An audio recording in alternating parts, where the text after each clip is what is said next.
He's got a lot of green cards here. Sylvan Scry, Tajuro Beastmaster, Tajuro Stalwart, Undergrowth Champion, Oran Reef Hydra, Plated Crusher, Plummet, Lifespring Druid, Broodhunter Worm. So I talked to Jamie in between rounds about his deck. He's black-red aggro. He says he doesn't like aggressive decks very much in the format. He'd prefer to play a bigger, more expensive, maybe 2.5 color style deck with a lot of Eldrazi. But the power level of the cards in his deck is high enough that he's playing a beatdown deck, which he doesn't like, but he feels like his deck's pretty good. Josh should win the die roll. He elects to draw, as we've seen from so many players here this weekend. And this is just one of many great featured matches that we've been able to bring you guys here from Grand Prix Atlanta, hosted by StarCityGames.com. So we hope you do enjoy Jamie Parke doing battle here against Josh Utter-Layton as round number 8 about to be underway. I mentioned Parke with a bit of a beatdown deck. He's going to start things off with a Sludge Crawler. And having decks like this, the one that Jamie has, they're really nice in formats where people are going to choose to draw. You can still choose to draw yourself if you think that's the thing to be doing, but you can capitalize on being on the play. Yeah. Going to crawl through the Sludge. Will Parke. Utter-Layton going to take one, ingest his planes away. Parke with an Evolving Wilds. He'll pass the turn back over to Josh Utter-Layton.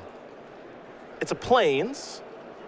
On passing of the turn, Parke will sacrifice that Evolving Wilds, get himself a mountain. And now you can see that he is black and red.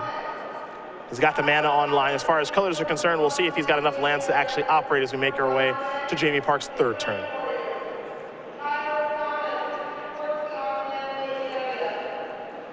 Parke will draw.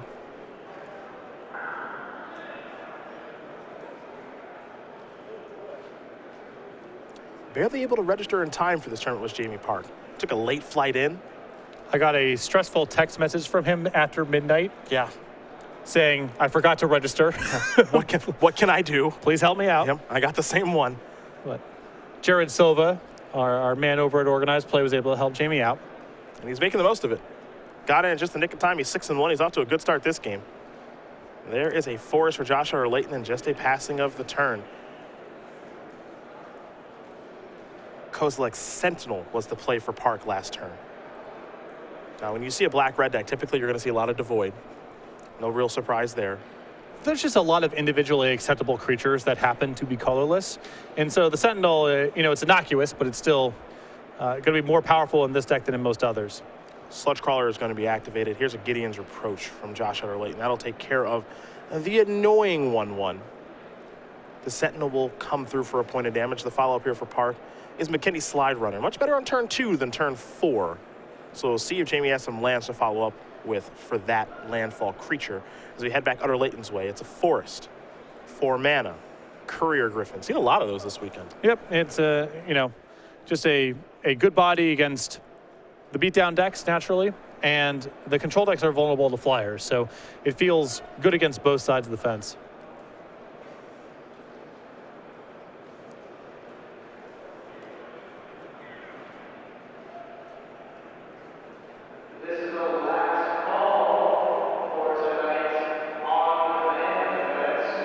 Here's 3 mana. Touch of the Void. It's going to take care of that Courier Griffin. You're going to pump there from the Kozilek Channeler. But as you notice, no land there for Jamie Parke for the McKinney Slide Runner. So not able to get it maybe in as much damage as he would like to, but the Courier Griffin's off the battlefield. Yeah, stuck on 4 lands right now. I believe that he has Shatter Skull Recruit as one of the cards in his hand, though he is also missing double red. So we head back Utter-Layton's way. Josh with the most green cards that we've seen in a deck so far this weekend. Clearly working out okay for him as he is 6-1.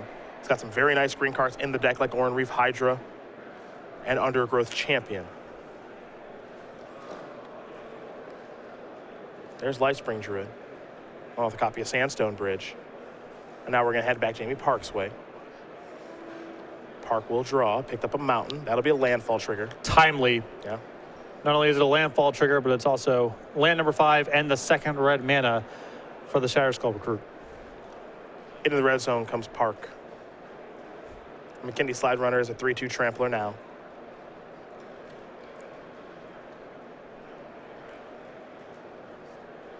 And it looks like Utter-Layton's going to have to take all the damage. Here is 5 mana. And there is that Shatter Skull Recruit.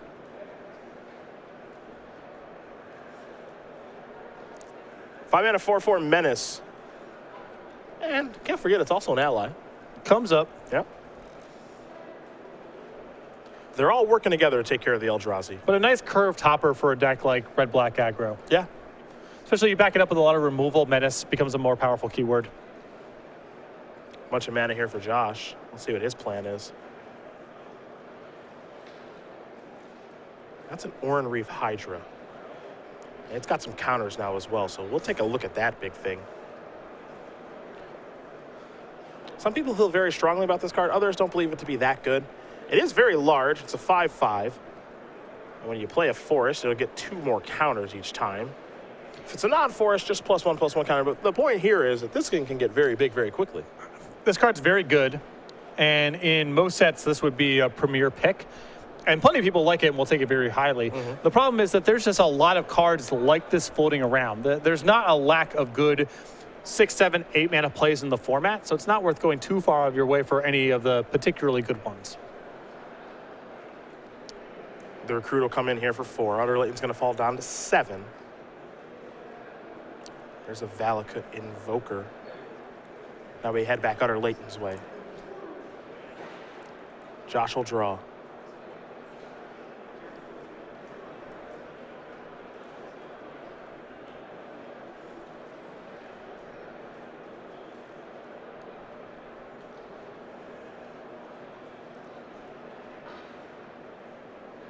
In a bit of some trouble here. Just feels like, you know, if you're Josh, it feels like Jamie's got a couple things going on in his hand. You're not entirely sure what, but you don't think he's on air over there. Probably not. He did miss a land drop on turn 5, which would indicate that his hand's all spells right now. Aha, the Manta. Excuse me, the Skyreach Elf. Not Skyreach Manta, Skyreach Elf.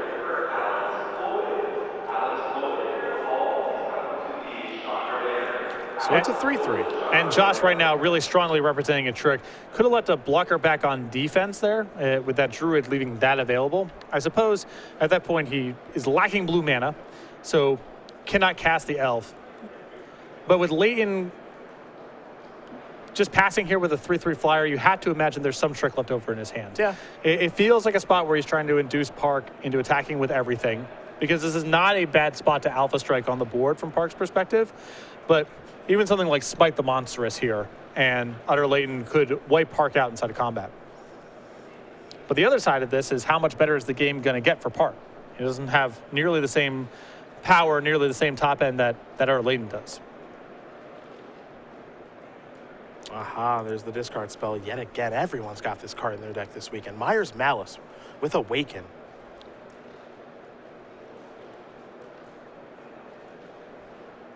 Utter-Layton going to discard a Plummet and another card, left with just 1 card in hand. This might be a turn where we just see Jamie Parke play this Mire's Malice and just happily pass the turn back. It'll be interesting. Well, the thing is, the ball's in his court right now. He can afford to wait.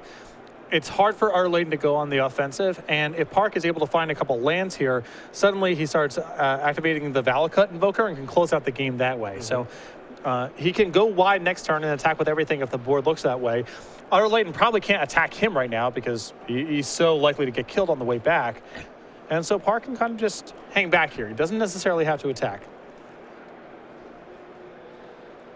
Well, it looks like he's reaching for some creatures, maybe considering an attack. Keep in mind, Jamie Parke's life total right now, 20. Got a lot of mana to work with. It's a very risky attack because if Utter-Layton has a way to remove any of the creatures inside of combat, especially the Shire Skull Recruit, the attack looks pretty bad. Parke loses a lot and doesn't get through a lot of damage, and Utter-Layton can start attacking on the way back because so much of Parke's board gets cleared out. I don't know the last card in Parke's hand, but I would be inclined to hang back right here. Yeah.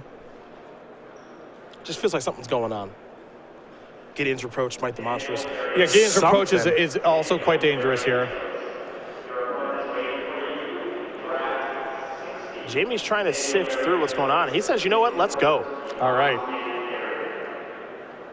Maybe Jamie Parke's not buying what Josh Utter-Layton is selling. But Josh Utter-Layton's got something to do, and it is Smite the Monstrous. So it appears that 1 damage is going to come through. And Utter-Layton's going to clear up the board. So maybe Jamie just wasn't buying what Josh was selling, or maybe Jamie's got cards in his hand that he's happy with. Yep. I mean, it looks very good if Utter-Layton has nothing. You probably win the game the next turn. Mm-hmm. The way the board looked there, I would have been a little bit more risk adverse than Jamie was. But I'm also not going to criticize my hero. He did what he did, and now he has to live with the consequences just like everyone else. That's very true. Wise words here in the booth. Utter-Layton, empty-handed coming into the turn.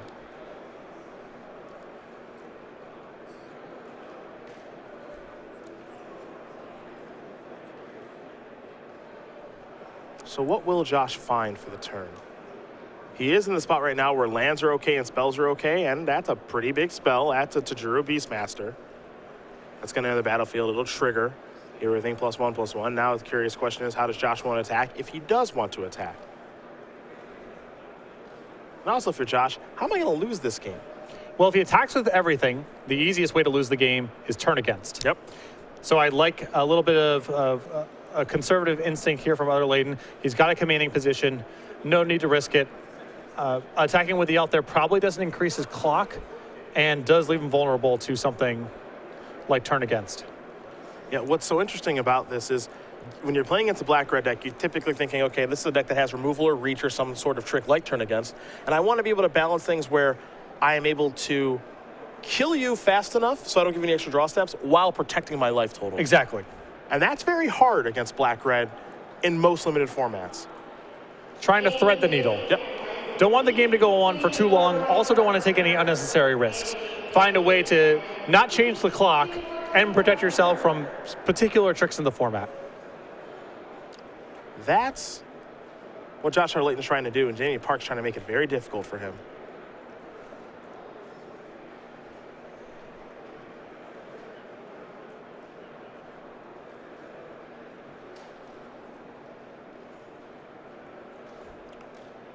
Parke going to take a bit of a turn here. Remember, his board got decimated last turn after making that all-in attack. And he does have that Kozilek's Chandler out there, along with the 3/3 Awoken Swamp.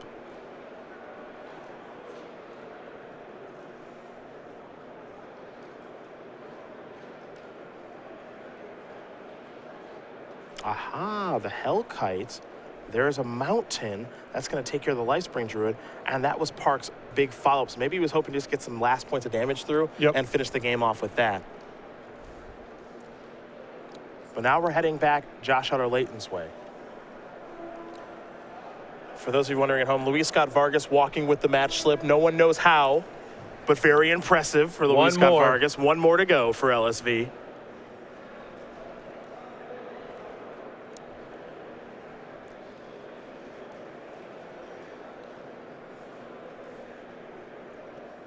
His good friend Josh Utter-Layton doing battle now.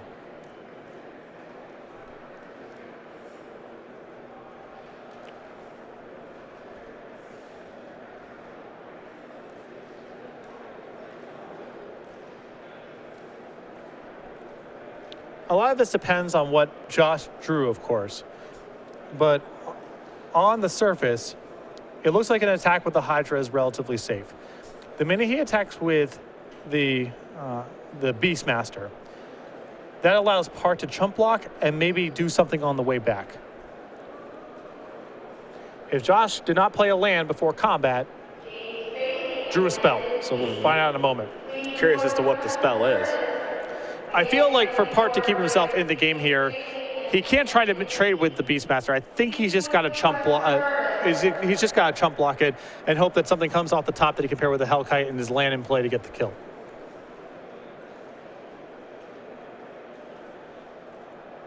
Chandler's going to jump in front of the Beastmaster. There's the one block. Utter-Layton.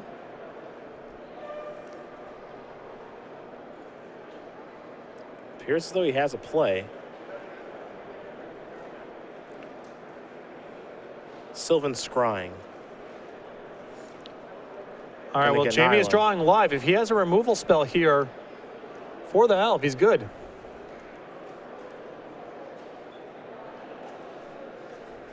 Time for a big draw here for Jamie Parke. Now, one thing to note about the elf, power and toughness, it's got a lot, so it won't die to a land. So that's a big deal. It looks like every combination here that Jamie drew a mountain with the Hellkite, and we can take a look at it, it deals 2. Well, he does have complete disregard left in his deck, so that's just a win here if he finds it. Well, his draw step for the turn was mountain. Oh, it was mountain. Okay. It was exactly mountain. So here's the problem, right? The Hellkite comes across along with the land. Josh blocks the Hellkite, and then Jamie can put him to 1. I love this attack here. If Jamie sends in just the Hellkite, this is the best way to bluff that you drew a creature or that you're playing a chump block with. Looks like he's going to send in both. Yep. Josh makes the obvious block, and that's it. And that's going to do it. So Josh Utter-Layton's going to win game number 1 here over Jamie Parke. The green-white deck here from Utter-Layton up a game over black-red. But you're mentioning how just attacking with 1 maybe potentially gives Jamie a better chance to win that game? Well, I think it's the best way to sell that you drew something substantial. Okay. If you make that attack, it's just on the board. I'll go ahead and block here. If that attack, I guess there's no way to really represent that you drew a removal spell. Because if you drew a removal spell, you just would have won the game on the spot. Maybe by attacking with both, you give Utter-Layton the best chance to block the wrong creature. He's almost certainly not going to mess that up. Yeah. I don't know which play is more likely to work, but Josh is a good enough player that he's chump blocking the dragon no matter what. And there's no way for Parke to win the game at that point. For Utter-Layton's deck, pretty green heavy as we mentioned. Brood Hunter Worm, Lifespring Druid, Oran Reef Hydra, Plated Crusher, Plummet, Sylvan Scrying. We saw him search up an island with that card last game. Tajiro Beastmaster helped him win that game across the finish line. Also Tajiro Stalwart and Undergrowth Champion. You'll find some white cards here. Angelic Gift, Courier Griffin. We saw 2 copies of Gideon's Reproach. Also a Hero of Gamafata. An Andu Greathorn, Sheer Drop, Smite the Monstrous, Stasis Snare, and Unified Front. So pretty nice deck here for Josh. Skyrider Elf on the splash, and then a Veteran War Leader in his colors for green and white. Evolving Wild, Sandstone Bridge, and a bunch of lands to round it out. And this is a nice matchup for some big green animals. Yeah. You saw there, it didn't take long for Utter-Layton to really outclass Parke on the ground. What kept Jamie in that game was the fact that he got off to a nice early start. He was able to kill a couple of Utter-Layton's early plays and get him down low. But once Utter-Layton starts deploying his threats, pound for pound, they're way, way better than what Parke has. Yeah. Parke, we know he's the aggressor. That's what it's all about here. And a timely removal spell would have allowed him to steal that game. He just didn't find it. Now, Parke has a copy of Turn Against. He did not play it in his main deck. Interesting. It's possible he feels like he has too many 5s in the deck. Okay. And if you're playing with a lot of removal, cards like that can be a little awkward if you don't anticipate the game going down that point. With Utter-Layton having that many large creatures in the deck, and the Hydra especially, I wouldn't be surprised if that card came in. A little something with the trample. I might want to take that. It's a juicy target. Yeah. I'm surprised to see the Turn Against in the sideboard. You mentioned maybe he does have too many 5-mana spells to want to be able to play that, but I think of that type of effect and how powerful it typically is in limited. I think that the card has spots of being good. I call it the overrun fallacy. Okay. It comes up a lot. Where when Turn Against is powerful, it's probably winning the game on the spot. You're taking their last blocker and attacking them. You're blowing them out in combat. You don't really see all the games where it's sitting in someone's hand because the game doesn't line up for it to be powerful. Most of the time when it's being cast, it's doing something very powerful. That doesn't mean it's powerful all the time. You just don't see the games because no one's casting Turn Against to fog you or whatever. Yep. It's the same deal with Overrun. No one casts Overrun to get in some damage. They cast Overrun to kill you. Yep. You don't see the games where you kill all of your opponent's creatures and they have an Overrun stuck in their hand because they just concede. They don't cast the Overrun to do nothing. They don't show Overrun. So a lot of those cards have a habit of getting overrated. I don't think Turn Against is a bad card, but I also don't think it's something you absolutely have to play if you're base red. Okay. I oftentimes look at those effects, and you're definitely right about that. A lot of people look at, a card like Grab the Reins or Threaten or Act of Treason, and they think about just how great it was. And Turn Against, it's an instant, so you can actually steal their creature and then block and try to get a little 2-for-1 action. Grab the Reins was a slightly different case because that card just killed 2 creatures no matter what. Yeah, that card was ridiculous. Yes. Yeah. But there's a lot of other cards that they have a high ceiling and a low floor, and you only see them cast in the high ceiling moments. When they're the low floor, they're just in your opponent's hand. You don't see them in those games. So cards like that do get overrated by the community at large, and it's hard to avoid that fallacy. Jamie is electing to draw this particular game, so Utter-Layton will be on the play. I think of one of my favorite instant speed threaten effects, Blind with Anger from Kamigawa Block. Was a big fan of that one. I believe also Arcane. Yes. Boom. Splice in a, I don't even know. Evermind. Glacial Ray. There you go, because your deck's not good enough. How about a Glacial Ray? How about you trigger your Teller of Tales? Thanks. Oh, yeah.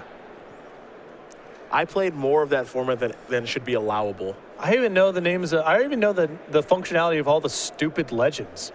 I know them all. Yeah. Uyo?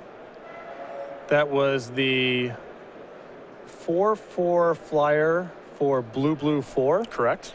You could pay blue and return a land into your hand to fork something and choose new targets. That's correct. That is correct. It's not even hard. Oh, you want to do this?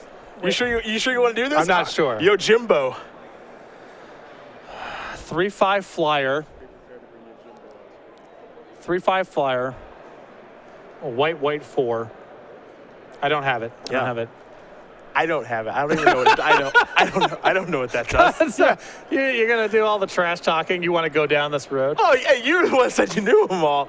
Yeah. Josh is gonna search up planes with his evolving wilds. You're trying to. You got served me with the names of the Kamigawa legends, and then you don't even have that one. I got no idea what Yojimbo does. It's Nobody knows. I think it costs 7. Yojimbo's mom and dad don't know what that card does. No one knows.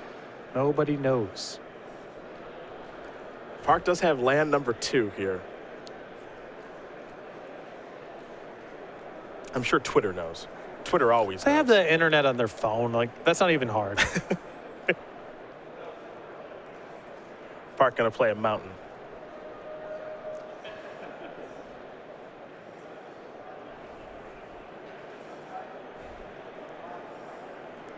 Slow second turn here for Jamie. He's weighing his options. Well, there could be a question if he's interested in committing his second turn to trading. In the event that Utter-Layton blocks, which did, Parke is forced to pump. Board's clear.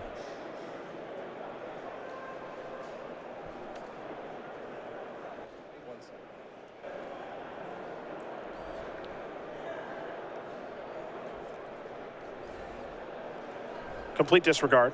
Going to take care of the Tajiri Stalwart. That was a 3-3 there from Utter-Layton. Now Josh just has to pass the turn back.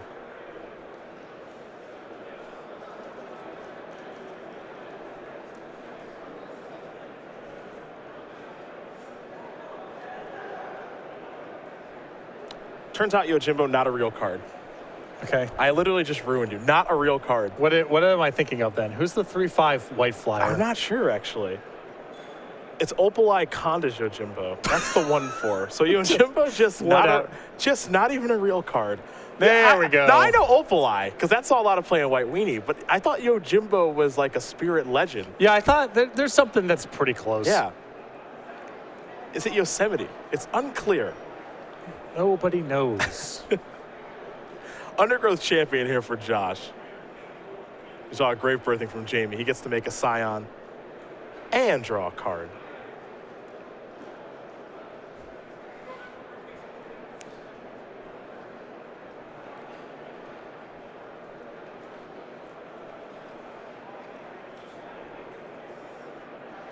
Let's see what's next here for Parke. And so he's got the 4/4 Menace Giant again. Shatter Skull Recruit is the name. Menacing is the game.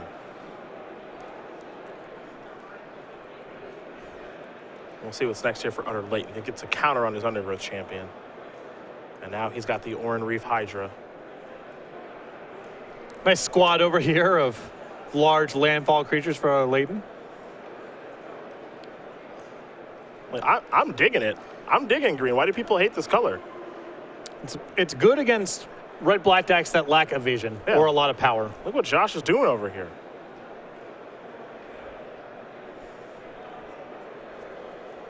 Green decks have often been the scourge of red-black decks in a variety of limited formats.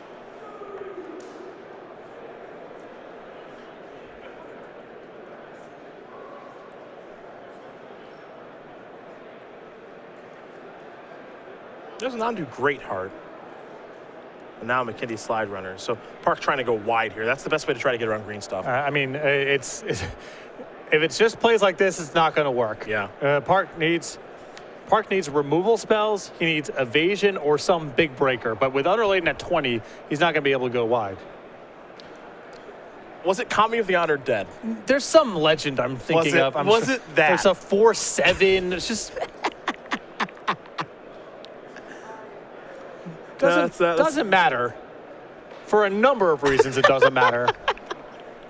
We want to believe that what you're talking about is real. There's a card somewhere in the deepness, the depths of my subconscious that I am thinking of right now. I will find the artwork. Someone will send me the card or something, and it will be a eureka moment. But I do not have it right now. Well, Jamie Parke's going to need something to get through this situation because he's in some real trouble here. Josh is building up a really big board.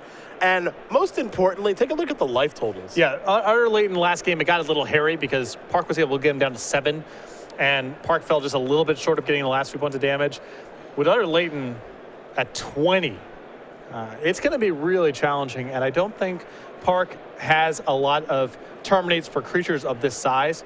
He has his 2 copies of Complete Disregard, for example, but that's not going to answer what's happening in play right now.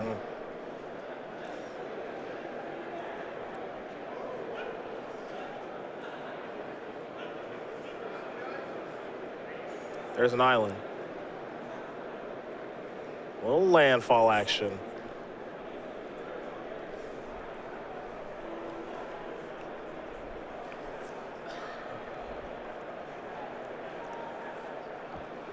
We've just been informed by the SCG Live directing crew that, Patrick, there are no 4/7s in Kamigawa. Unbelievable. In the entire block. Cannot be. It's unbelievable, not as the idiom, unbelievable, not as the turn of phrase. But I literally cannot believe that because there's something in the back. There are no 4/7s. It doesn't matter at this point. The entire block. You're not even close. You're making up cards. You'll have to believe me when I say I played a lot of that format. I'm glad we didn't go too far down the name that champion's legend well. I was feeling like I was on a heater with Uyo, but turns out that I would have just been making things up. Here comes the Yondu Greathorn. That's a card we do know exists. And it's coming into the red zone. And this is a real display of strength here from Utter-Layton. It's 5 creatures in play against 2. An attack here opens himself up to a counterattack potentially. And if he's passing here, he feels, if he's willing to make this attack, he feels like with the blockers that he has in play, plus whatever's in his hand, he's not at any risk of Parke doing something substantial on the way back. Yeah, it leads me to believe if you're making an attack like this, if you're Josh, there's some strength going on there. Yes. That's what it feels like to me. If Josh's hand is just lands, he doesn't make this attack most likely. Yeah.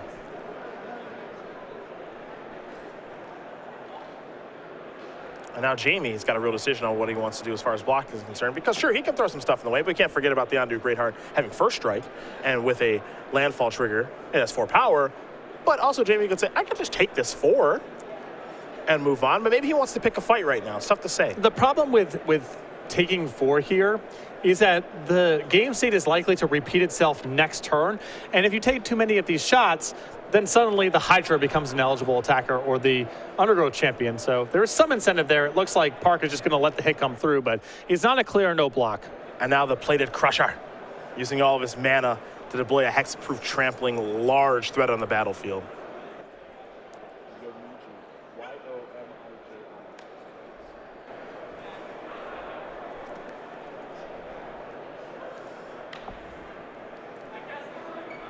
There's a mountain for Parke.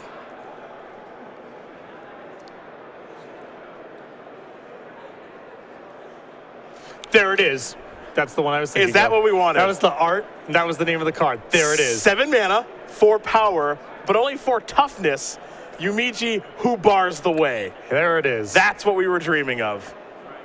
Whenever a legendary permanent other than Yomiji, who bars the way, is put into a graveyard from play, return that card to its owner's hand. Some next level Inception action over here. There you go. So it's somewhere. I just need to go down and dig it out, you know? We found it. There it is. We aim to please here on SCG Live. Yomiji, who bars the way. Not going to be able to bar the way on these huge creatures that are attacking. Now there's a removal spell. Actually, that's the turn against. We had a feeling he was going to bring it in. And this could, are we looking at a trade here? That's a big breakthrough if Parke is able to get a trade out of this. Oh, my. And it looks like Utter-Layton didn't play around this at all.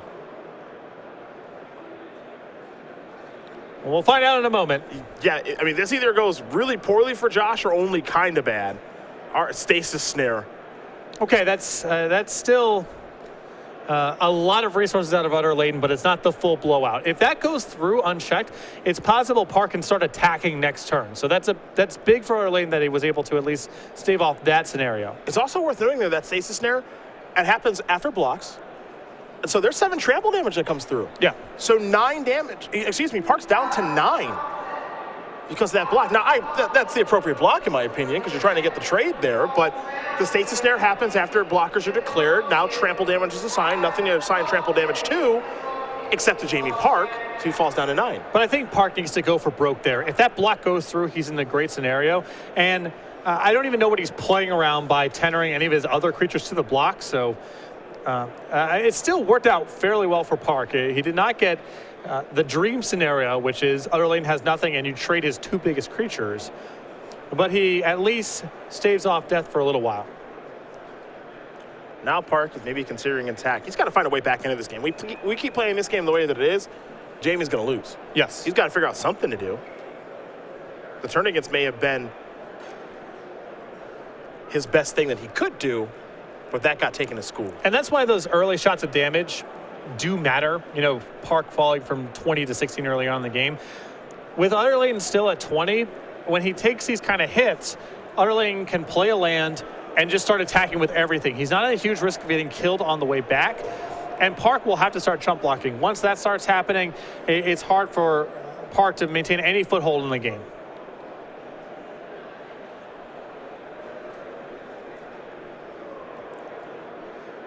Well, here comes the 4-4. Utter-Layton, you know what, I'm just going to take that. I'm at 20. I guess I fall down to 16.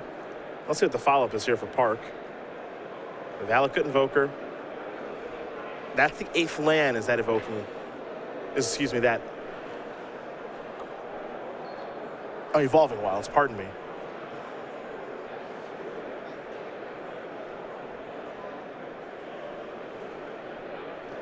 So it feels like at least Parke has some sort of game plan that he's working towards, but again, I'm not quite sure how he's going to beat this Plated Crusher. He might just shove a bunch of creatures in front of it. Yeah. If Utter-Layton makes a block. If Parke can keep his life total high here, he can start doing some real work with the Invoker. The 7/6 is just the big short-term problem. And I don't think he can afford to play around much, so I think he's going to block with the bare minimum to try to get it off of the table. Hopefully that works for him. And then the board's pretty close to parity. There's a Plains for Utter-Layton. That'll grow the Undergrowth Champion. And Josh Utter-Layton's coming in with everybody.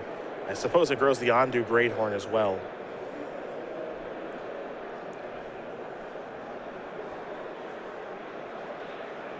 So in the red zone we go. Now it's on Jamie Parke to make some blocks.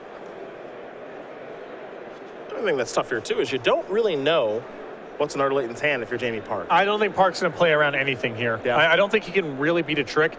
He's at 9 and he's facing a pretty huge attack here. The most likely scenario, I think, is going to be make an effort to get the 7/6 off of the table. That just has to happen. You chump block something else and you're alive. You then go into your turn with 8 mana and the Invoker in play and some stuff. If you draw a spell, hopefully it's something good. If you draw a land, at least you can still Lightning Bolt something. It's going to be hard for Parke to win, but I think the priorities here are pretty clear.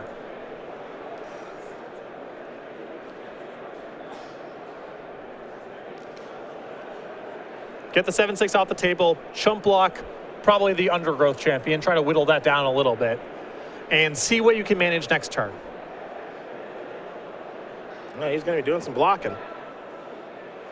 Looks like the Scion's going to go on the Undergrowth Champion to whittle it down a little bit. I remember that he has the Evolving Wilds in play, so he's only putting 5 power in front of the Crusher right now, but he can get a Landfall trigger, get the Slide Runner to 6 power, and then on the table you have a trade. And that's a way to work towards something. Yeah, this may not be a winning game plan here, but the next turn he gets to untap, use the Invoker, and take care of the beast, hopefully. And then you have some chump blockers in play for the Undergrowth champion. There's a path here if Utter-Layton has nothing. And right now, you need him to have nothing. Yeah. If there's a trick here, it's probably too much for Parke to overcome. He's really trying to thread a needle here, but it's possible.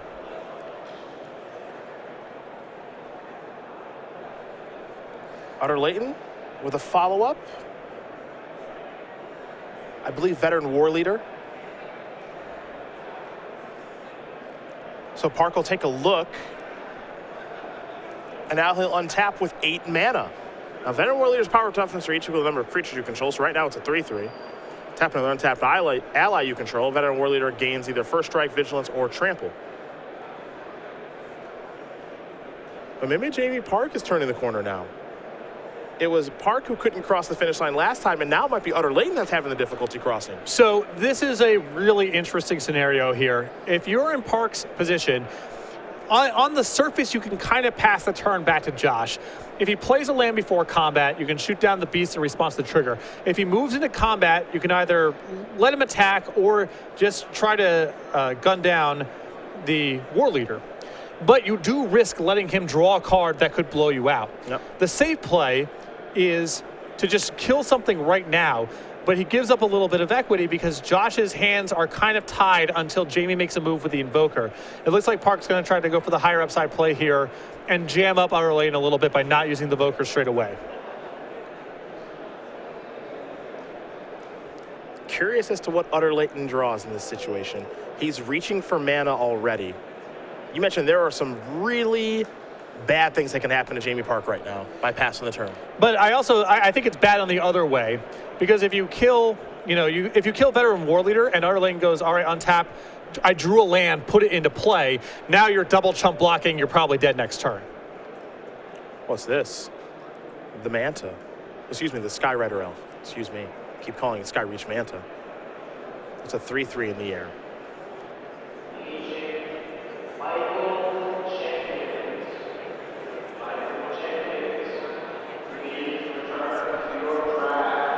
And it is worth noting, if that resolves, the veteran war leader becomes a 4/4.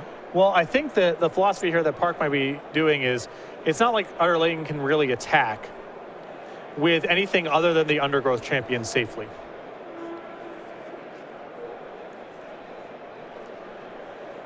Everything else just gets bowed down in combat. Mm-hmm. Well, here comes the champ. It looks like nothing else is worth attacking with. So how does Jamie Parke want to block? It's a lethal attacker. A Valakut Invoker activation, it appears.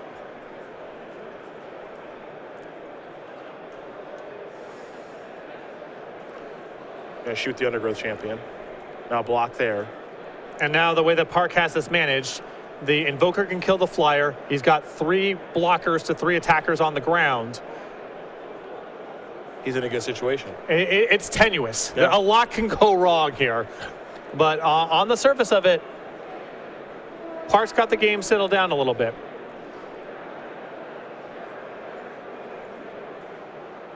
Remember, Jamie Parke chose to draw this game.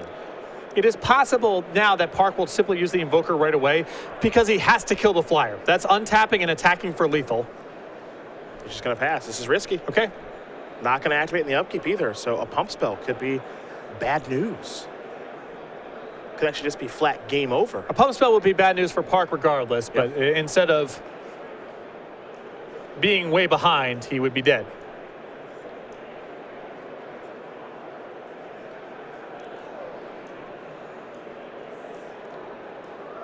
Now, one thing about a green-white deck that's even splashing blue, you're lacking reach. Mm-hmm. Can't burn them out.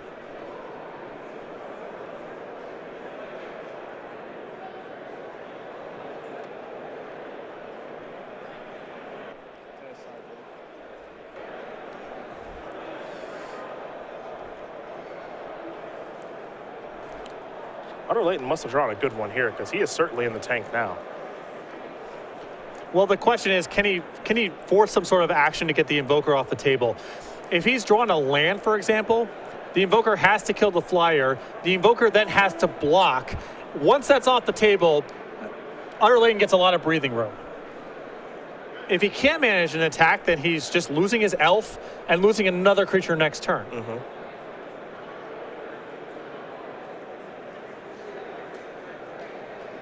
Everybody.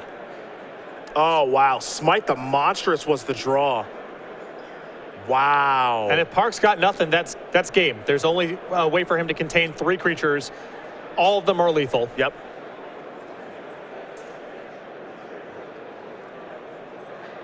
So there goes the Shadow Skull Recruit.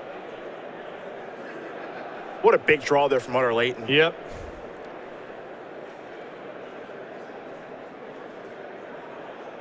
Now Jamie's surveying the board, and what you see there are 2 blockers, and you can count the 8 mana as a 3rd blocker. Yeah, because that would kill a creature. 4 lethal attackers against 3 responses. I don't think there's a way out. Jamie's surveying the board, and you see kind of a reaffirming head nod of, I'm pretty sure I'm dead.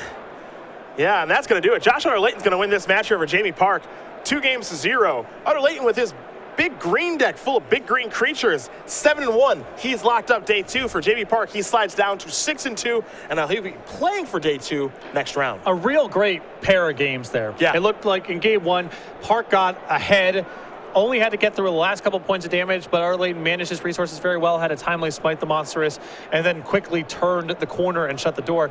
That game, Josh had something like 16 points, 18 points of power in play at 20 life against a substantially worse board.